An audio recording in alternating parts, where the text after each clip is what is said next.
ভাই অনেক জ্ঞানী ভাই, বলিস না ভাই, অনেক অনেক মুখস্থ হাদিস, অনেক জ্ঞান। তো এই জ্ঞানটা কার থেকে নিল? কিভাবে বলেন নবী নিরক্ষর, হ্যাঁ, নওজবিল্লাহ, আস্তাগফিরুল্লাহ, হ্যাঁ, নবীর জ্ঞান ছিল না, 1 2 কাকে বলে, নওজবিল্লাহ, মানে এটা কি হয়ে গেছে।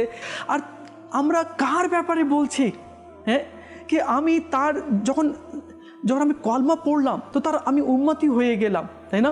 আমি আল্লাহ রাব্বুল আলামিনের রহমতের দিকে আমি অগ্রসর হয়ে গেলাম, আমি আল্লাহ পাকের পরিচয় লাভ করতে পারলাম, তাই না?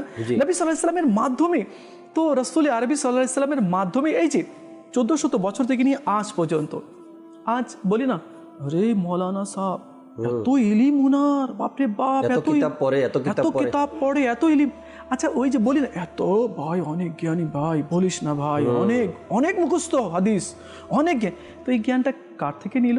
আল্লাহ আল্লাহ আল্লাহ। কার থেকে নিল? কার হাদিস পড়ে জ্ঞান নিল? হাদিস যদি নাই থাকে তাহলে তার ইলমের ভিত্তিটা কোথায় রয়েছে? কোথায় রইল, তাই না? ভিত্তি তো না। আর